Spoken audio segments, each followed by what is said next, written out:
Tudo bem, pessoal? Então, boa noite todo mundo. Estamos começando aí mais um dia aí de capacitação vascular.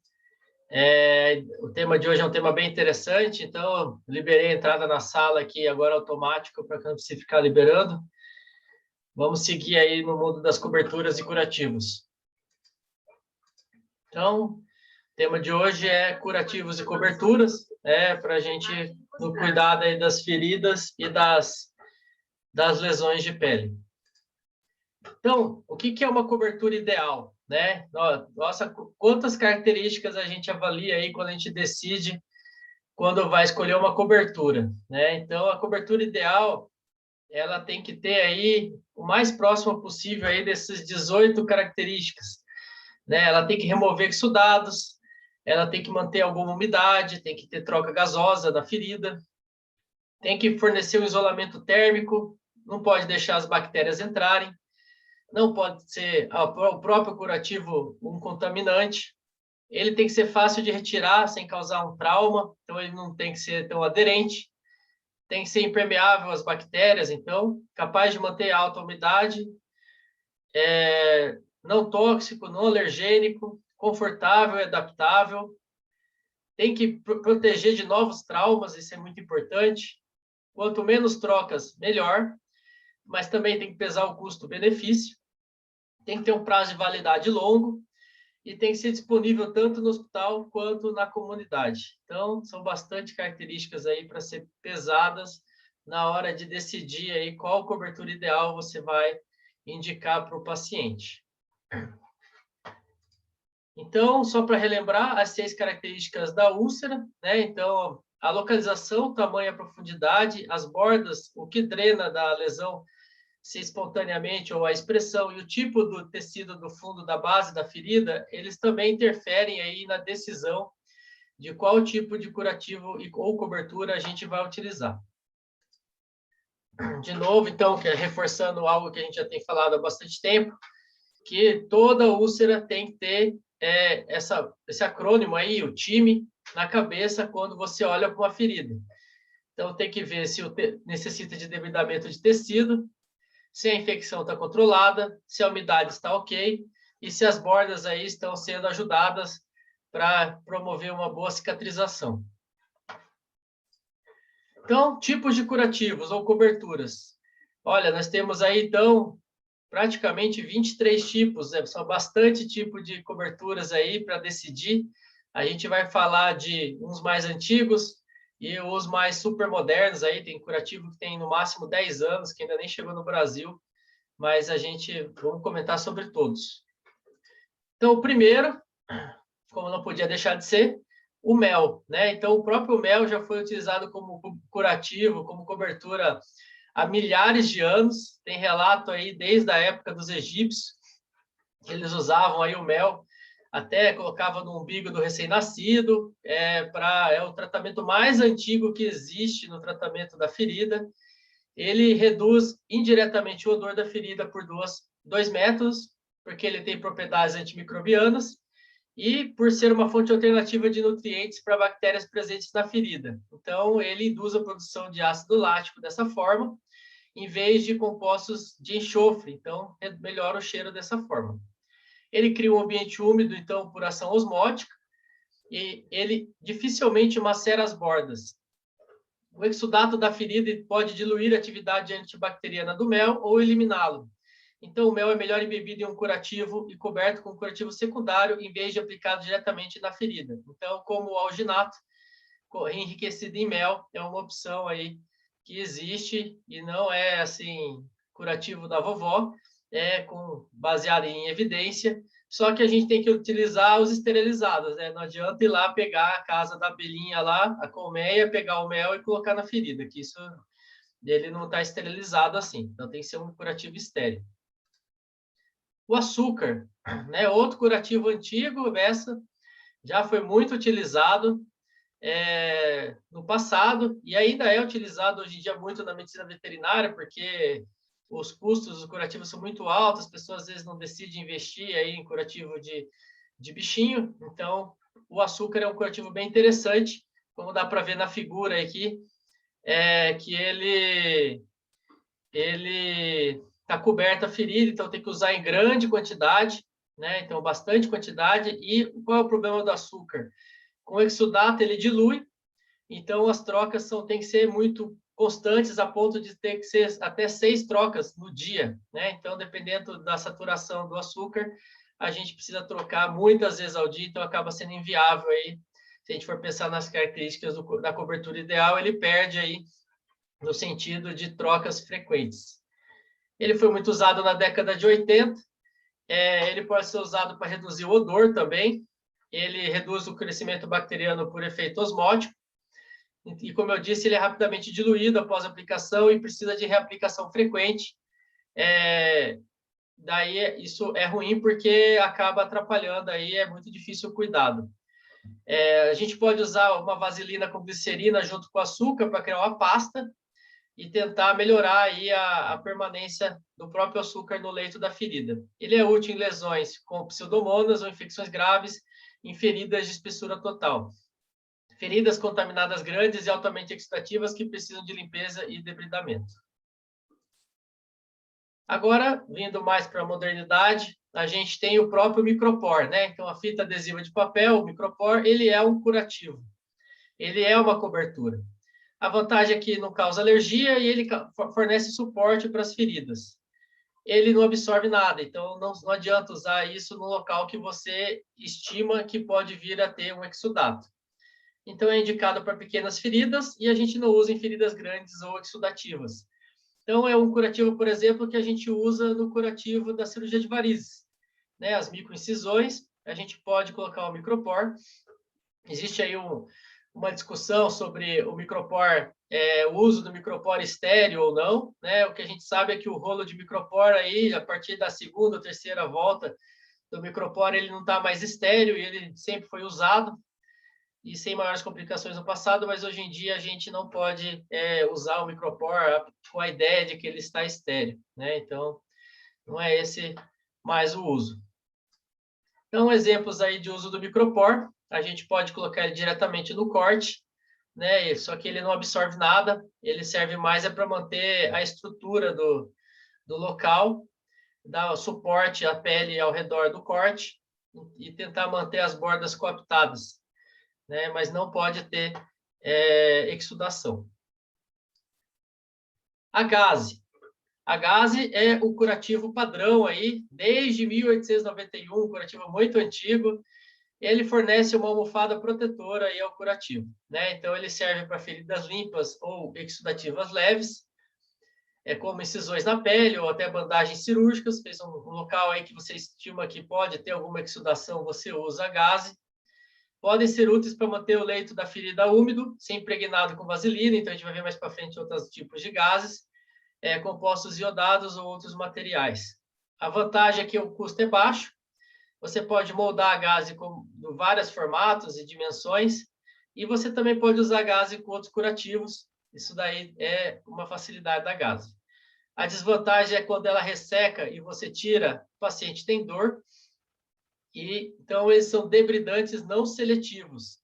Então, a gente não usa ele diretamente no tecido de granulação, tem que evitar no tecido de granulação, porque vai debridar o próprio tecido de granulação que você quer que cresça. Então, a gaze, ela serve mais quando a exudação é leve e um pouco úmida.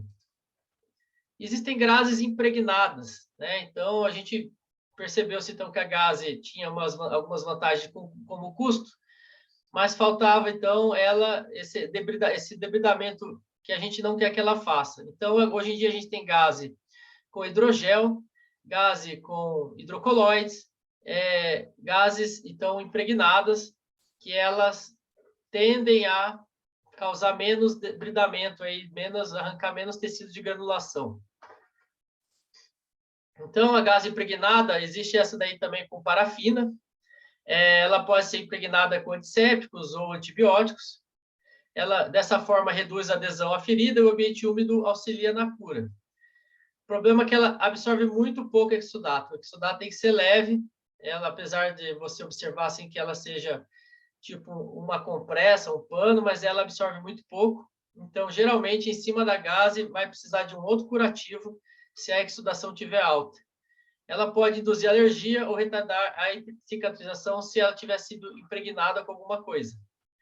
Então, queimaduras, feridas cicatrizando por segunda intenção, a gente pode usar gase, e contraindicação alergia ao que tiver impregnado nela. Existem gases especiais, né? Elas não são feitas de algodão, mas elas são consideradas gases, como o atraumante de silicone, ele é feito de silicone, indicado para o tratamento atraumático de feridas superficiais agudas ou crônicas de diversas etiologias. E a gente pode usar ele, como a gente tem usado aí, na terapia de pressão negativa, especialmente em áreas com estruturas nobres presentes. Então, você tem ali um nervo, ou um osso, um tendão, e se você quer promover uma maior proteção dessa estrutura nobre, a gente usa, então, esse Atrauman, seria um exemplo. E existe o Atrauman com prata, e a prata, a gente vai ver mais para frente, que toda vez que a gente usa prata, é que a gente está pensando aí em combater colonização ou infecção de forma tópica. Então, no caso do Atrauman de prata, a gente indica ele para o tratamento de feridas criticamente colonizadas, infectadas, e também como prevenção. Então, a primeira vez aí que a gente vê um curativo usado na intenção de prevenção de infecção. Então, ele é bem interessante aí quando tem grandes áreas aí que a gente precisa proteger e usa o Atrauman. Rayon, né, um curativo também antigo, muito conhecido. Ele é feito de celulose, né? Então, ele é um parente do papel. Um dos primeiros tecidos artificiais que surgiu aí em 1885, perto da época da Gaze, e era chamado de seda artificial, e esse nome aí só veio em 1924. Então, a gente usa ele para o tratamento de qualquer tipo de ferida, seca ou exudativa, limpa ou infectada, com ou sem a presença de tecido inviável, e outros tipos de ferida, em que o objetivo nosso é tentar evitar a aderência do curativo. Então, por exemplo, tem um osso, tem nervo, tem tendão. Você quer usar algo que não seja tão caro, você pode usar o rayon para tentar evitar que eles tenham aderência. Um ponto interessante do rayon, que na bula dele, não tem motivo, mas tem na bula, que a gente não pode usar o rayon em pacientes que estejam fazendo tratamento por câmara hiperbárica. É uma contraindicação de bula. Não sei se vocês sabiam disso. Achei bem interessante essa informação aí, porque às vezes passa, né? Às vezes não observou e acaba indicando.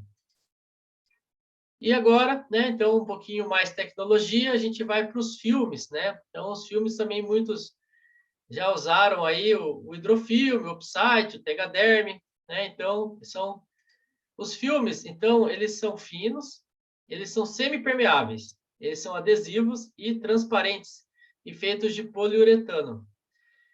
Ele tem uma vantagem porque, como ele é semipermeável, ele permite alguma evaporação de umidade. Então, ele permite aí que o curativo sue, né, transpire. Então, tende a não acumular, tende a acumular menos umidade embaixo, não saturar demais. Ajuda a reduzir a dor dessa forma e é uma barreira contra a contaminação externa. Uma vantagem grande é que permite a inspeção da ferida. Então, você consegue ver o leito da ferida aí através do filme. O problema dele é que, como ele permitiu alguma evaporação, o exudato pode se acumular e, quando você retira, como ele é adesivo, pode ser traumático aí na hora de remover. A gente usa ele para feridas superficiais ou como um curativo secundário, você põe um curativo e por cima põe o filme. A gente tenta evitar ele, então, em feridas altamente exudativas e infectadas. Então, a gente evita aí, nessa situação, usar o filme como curativo. Então, a umidade e as taxas de transmissão de vapor variam com as propriedades do polímero, como o tamanho dos poros, a densidade, a espessura da membrana, a composição que vai determinar a transparência, e a capacidade de manuseio dos fluidos aumenta quando combinada com curativos absorventes ou de baixa aderência. Então, o filme ele é um excelente curativo quando associado a outro curativo. A gente não usa o filme quando a ferida está infectada, ou quando a pele ao redor é muito friável, como, por exemplo, idosos, muito idosos, a gente tenta evitar o filme. E se não estiver exudando, o próprio filme pode aderir aí na ferida e causar um debilitamento não intencional, aí você machucar a ferida com o próprio filme. Vamos falar mais um agora, a sulfadiazina de prata, né? Bastante conhecido aí, bem antigo, composição então de sulfadiazina de prata 1% hidrofílica. O mecanismo de ação principal é pela prata, né? Então a prata ela causa a precipitação de proteínas e age na membrana da célula bacteriana. A sulfadiazina também tem ação, porque ela inibe a produção do ácido fólico da bactéria, então atua de duas formas. E a principal indicação desse sulfadiazina é quando, tem que guardar isso aí, então, é quando a infecção da ferida ou da úlcera causaria um problema catastrófico, né? Seria o único motivo aí para você usar um antibiótico tópico aí. É quando qualquer risco de infecção, a gente não quer infecção de forma nenhuma, não pode acontecer, senão pode comprometer tudo. Então, a principal indicação é o queimado, né? Então, o queimado, ele é um caso aí que a gente não tolera a infecção. A infecção pode dar muito problema para o paciente. Existem outras situações que dá para usar sulfa quando você precisa de uma ação antibacteriana. Então, a gente vê o frasquinho aqui embaixo, vê ele até apertadinho, né? Com pouco, por quê? Porque quando a gente usa sulfa, né? Olha a quantidade que usa, né? É muita sulfa. Aquele blisterzinho ali não vai dar para nada. A gente não pode usar em pacientes que têm alergia à sulfa. A gente, como que começa? A gente tem que fazer um debridamento inicial, lava a ferida e a gente aplica o creme em toda a extensão da lesão. Tem que ser de forma asséptica, né? Você já está querendo vencer as bactérias. Se você não tiver com luva e de forma adequada, aí você é um contrassenso. E tem que fazer uma camada aí de 0,5 centímetro de espessura. É bastante, colocar aí uma massa corrida aí, porque é bastante curativo. Então, vai muita sulfa quando faz curativo de queimado. A gente pode usar uma gaze de contato úmida ou algum outro tipo de outro curativo de forma estéril. Recomenda-se assim a troca a cada 12 horas, mas a gente sabe que isso é bem difícil, né? Geralmente é uma vez por dia, ou quando estiver saturado. Se estiver estudando demais, a gente tem que trocar antes. No momento da troca, tem a observação aí que às vezes você olha a sulfa e ela está amarela. Eu não coloquei uma foto, mas quem mexe com sulfa aí sabe o que acontece, fica muito amarelado, você acha que é pus, né? Mas na verdade é que ela oxidou. Não é uma infecção real, é apenas o próprio curativo aí que ele deu uma oxidada. A papaína, eu já falei algumas reuniões para trás, só para relembrar, né? Então, a papaína ela vem derivada do mamão, ela estimula a granulação e faz debridamento enzimático não seletivo, ou seja, ela come tudo, né? Então, se você pôr numa ferida, independente do que tiver, ela vai comer aquela ferida. Então, tem que tomar cuidado. Ela serve para qualquer tipo de úlcera, com ou sem biofilme, com volume variável de exudato. A gente usa de 2, 4, até 6%. Só que ela pode causar maceração, e aí, como ela come tudo, a gente não pode colocar ela em cima de cartilagem, tendão, osso. A gente foge do tecido de granulação, porque se você colocar em cima de um nervo, por exemplo, o paciente vai ter dor pelo curativo. Então, tem que tomar muito cuidado com isso. A troca é diária, a aplicação local com gase embebida na solução. Tudo bem? Seguindo, a colagenase, né, a pomada antiga também, ela é bastante utilizada, ela tende a degradar seletivamente o colágeno nativo da ferida. Ele é seletivo, então, o debridamento. Então, é muito difícil o paciente ter dor com a colagenase. E, principalmente, é seguro em fáscias, cartilagem, tendão, ossos, e serve para qualquer tipo de úlcera. Quando a gente quer uma ferida por primeira intenção, a gente não usa. Então, por exemplo, tem uma cicatriz cirúrgica com pontos, não ponha colagenase, né? Você usa uma camada bem fininha e cobre com curativo. É diferente lá da sulfadiazina, que é uma camada de 0,5 centímetro, aqui 1 a 2 milímetros, está bom. Não precisa ser muito. A fibrase aí é praticamente as mesmas indicações e usos, né? Então, ela tende a fazer o debridamento enzimático, ela tem sido mais difícil de se encontrar no mercado, aí é mais comum a gente encontrar a colagenase. O AGE, o óleo, né, os ácidos graxos essenciais, aqui a gente pode incluir também o óleo de girassol, óleo de amêndoas, óleo Johnson, outros óleos aí disponíveis na farmácia.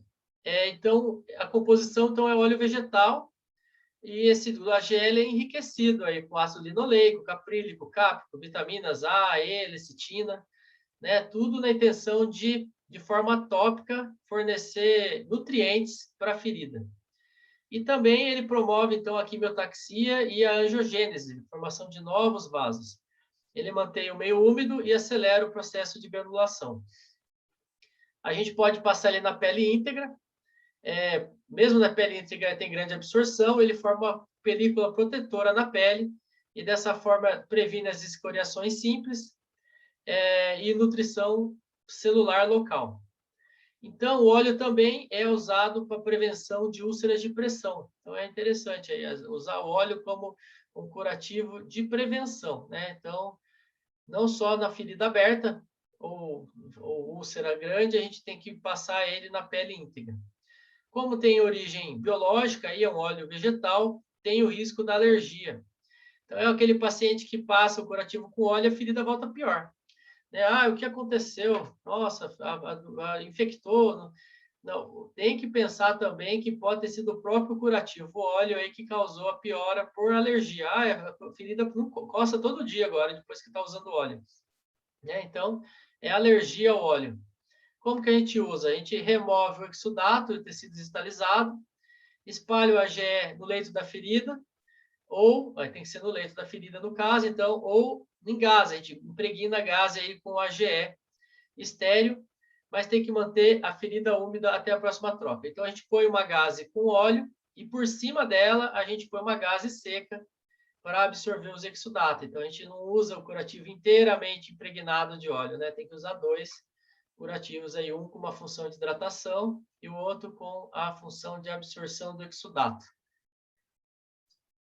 Então, indo um pouquinho mais aí com mais tecnologia, a gente tem o Cavilon, aí, a emulsão óleo-água, um curativo muito conhecido, muito moderno, com muitas boas características. Por quê? Então, ele é uma emulsão de água e óleo e fornece uma proteção de longa duração contra os fluidos corporais, urina e contaminação fecal, ao mesmo tempo que fornece um hidratante para a pele.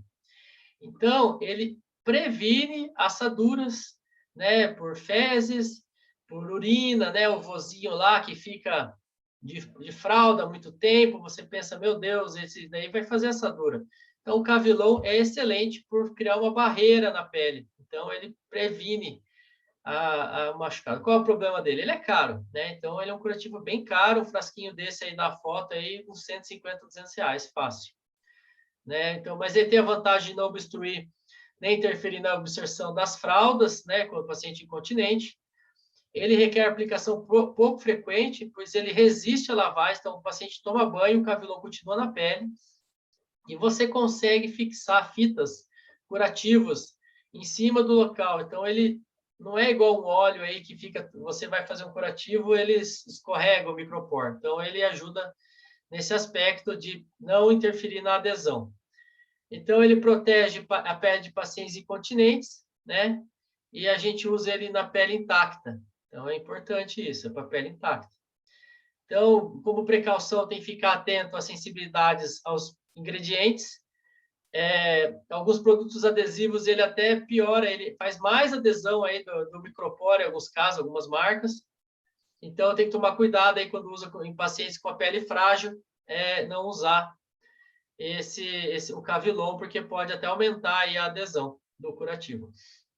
Para aplicar, você limpa a pele de acordo com a prática normal.